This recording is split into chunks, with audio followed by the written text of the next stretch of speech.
Joined by Ministers Carr, Emerson and Shorten. We've just come from a very good meeting with Premier Lee, where we had a broad-ranging and very positive discussion about the relationship between Australia and China.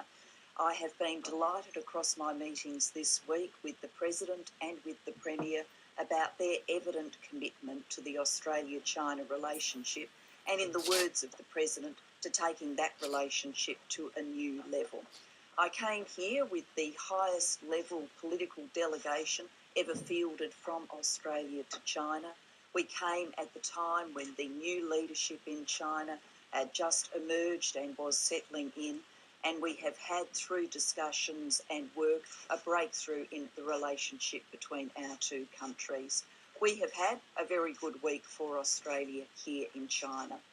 The breakthrough in particular is the relationship between our two countries at leader level and its institutionalisation into annual leader level meetings.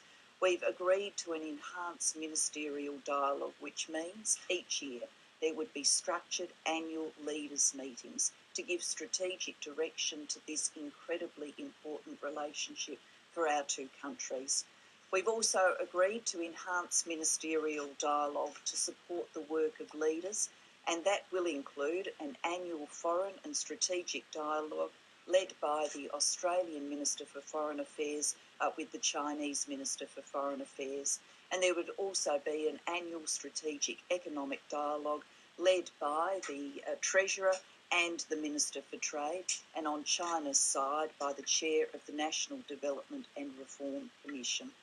We have agreed to designate our relationship as a strategic partnership. That is a recognition that this is a relationship of incredible importance to Australia.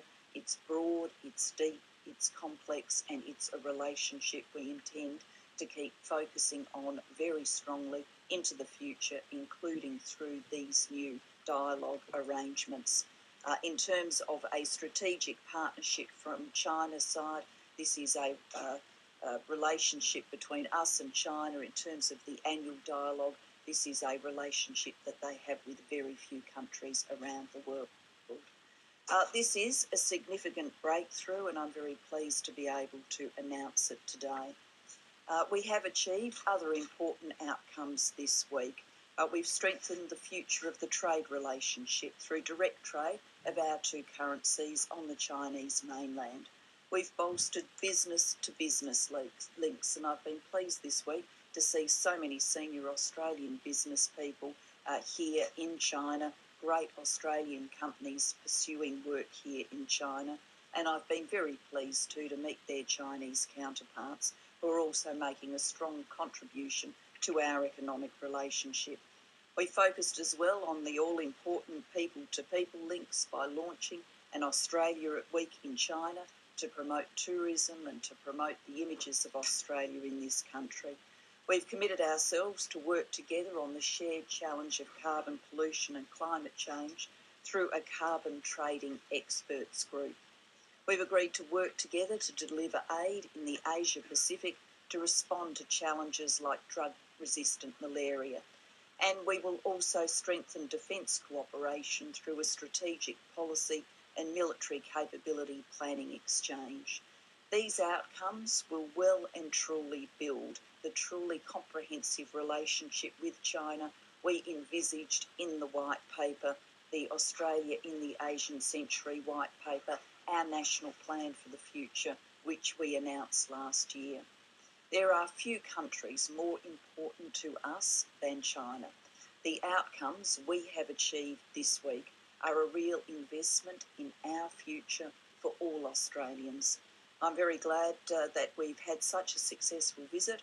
I'm very happy to have shared this day with my ministerial colleagues, and I'm happy to take your questions now. Prime Minister, the whole of the world is focusing on China and wants to strike up relationships with the new Chinese leadership. You've beaten the rest of Asia to the punch by giving the strategic dialogue with a couple of other countries in the world.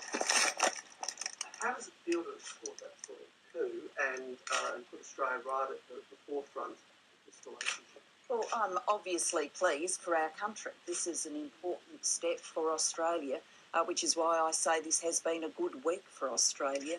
A good week for Australia because this relationship is so important to us. And now, with this agreement, we know that we will command attention here in China, that we will have an annual level leaders exchange, which galvanises our system, their system, to prepare for it, to work through issues and to work together. That's why it's good news for us and good news for our future. Yes, Mark. Obviously, at government and diplomatic levels, this sort of thing seems very important. But for people in the street, people back in Australia who are looking at it, looking for a practical angle to it, can you give us some examples of what it might mean for Australia going forward? I think people in Australia understand how important China is to our economic future. I think they understand that very deeply. And I think people too have an intuitive sense that as China continues to rise, that there are strategic changes in our region with implications for Australia, and we need to be able to understand them and work through them. I think people would understand too that right around the world, countries are competing for China's attention. They want to come to China and be heard. They want their issues to be right there at the forefront of thinking in China. That's understandable as this great power continues to rise. What we have secured through an annual leaders level dialogue and the supporting ministerial dialogues is a structure that says we'll be there at the table. We won't have to compete every time to get to the table. We'll be there at the table working on the issues that deeply matter to both of us. And of course that goes to peace and stability in our region. It goes to our economic relationship. It goes to the shared big picture challenges of climate change that the world necessarily has to focus on and that our two countries have to focus on. Sid. So these things can drive reform, because leaders can drive bureaucracies, etc. Do you have any priorities in terms of what you want to achieve now that you can get to the table with the Chinese Premier? Well, we've of course had discussions at a Premier level. I've met regularly with the Premier, with the President, so we've got a good relationship now. But this is about getting to a new state. That's why it is a real breakthrough. The things that are on our agenda are the things that we've been working on this week, deepening our economic ties and broadening them. We want to see diverse economic links, trade and investment links, strengthening our people-to-people links because nothing's more important to our understandings for the future. Continuing to work on our defence links because that helps build trust and cooperation. Working on shared challenges like climate change for the future. Working on the shared challenges of development in our region where too many people die of preventable causes, and we've seen things like drug-resistant malaria. But it's a relationship, of course, where we will work on the two issues that matter to Australia and China, our bilateral relationship.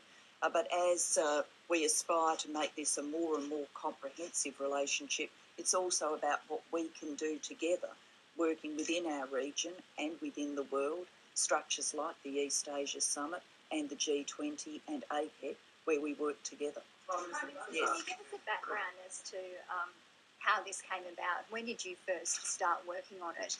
And given that the leadership change was so relatively recently, what does it mean and what does it say about how China values Australia, that this is effectively one of the first things that the Chinese leadership is taking? I wrote last April, so in April 2012, to the then President, to President Hu. Senator Bob Carr, as Minister for Foreign Affairs, travelled to China in May 2012 and pursued some discussions. So I wrote the letter and Senator Carr was here pursuing discussions. I then asked Dennis Richardson, who of course is a very senior and experienced public servant, to act as my special envoy on this question, and he travelled to China in September last year. Then we knew that we would see the leadership change in China and that there were certain